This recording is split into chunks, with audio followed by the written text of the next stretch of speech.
You won't believe what this HOA Karen tried to pull.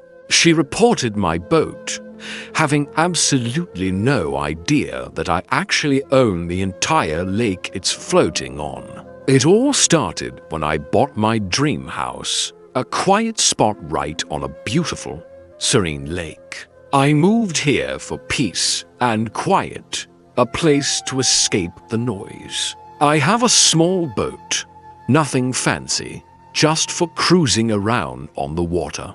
Naturally, I kept it moored in the lake, right near my property line. It seemed like the perfect setup. For about a week, it was. Then one afternoon, a shiny black SUV rolls up to my driveway. Out steps a woman in a bright pink blazer, clutching a clipboard like it's a weapon. She had that classic ID like to speak to the manager haircut and a look on her face that could curdle milk. She started marching around my property, peering over my fence, and just generally acting like she owned the place. This, I would soon learn, was the HOA president. Let's call her Karen. She spotted my boat and marched right up to my front door. The moment I opened it, she didn't even say hello. She just pointed a perfectly manicured finger towards the water and said, "That boat is a clear violation of HOA bylaws, Section C, Paragraph 4. It needs to be removed from community property immediately." I tried to calmly explain that the boat was on my property and wasn't bothering anyone. But it was like talking to a brick wall. She just scoffed, told me the rules are the rules, and that if I didn't comply, there would be consequences. I thought she was just on a power trip and would eventually drop it. I was wrong. The next morning, I saw her out there again, snapping pictures of my boat from every conceivable angle. A few hours later, I get an official violation notice in my email. The notice demanded the immediate removal of the boat and threatened daily fines. I ignored it, thinking it was ridiculous. The very next day, things escalated.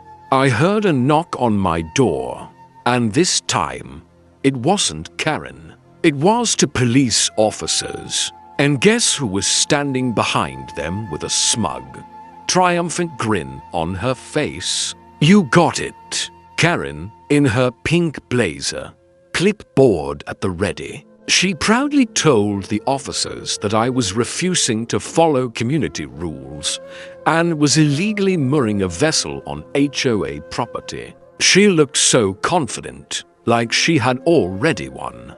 One of the officers was very professional. He asked to see my property documents, and I was happy to provide them. He then asked Karen for the HOA's property records, specifically the ones that showed their ownership of the lake. The officer took both sets of documents back to his car. He spent a good 10 minutes in there, looking everything over, occasionally glancing out at the lake and then back at the papers. I could see Karen getting impatient, tapping her foot.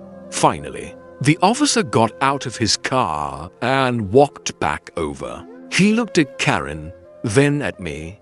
He cleared his throat and said, "Ma'am, I've reviewed the plat maps and the county property records." He paused for dramatic effect, and I saw a few of my neighbors peeking out their windows. "This lake," he continued, gesturing towards the water, "is not community property. It's designated as private property." He then turned to me and said, "And according to these records, you, sir, are the sole owner of the entire lake." The silence was deafening. Karen's jaw literally dropped. Her smug expression melted away, replaced by pure shock and utter embarrassment.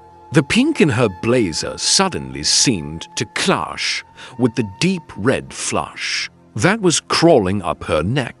The neighbors who were watching started whispering to each other, and a few of them were clearly trying to hide their smiles. She just stood there, speechless, as the officer explained that not only was the complaint dismissed, but she could be cited for filing a false police report and wasting their time. The officers left, and Karen practically scurried back to her SUV without another word. My boat stayed right where it was, floating peacefully on my lake. And you know what? I never got another complaint from the HOA again. Some battles you just win by owning the whole battlefield. If you love stories about putting Karens in their place, make sure you hit that subscribe button. I've got plenty more where that came from. Thanks for watching.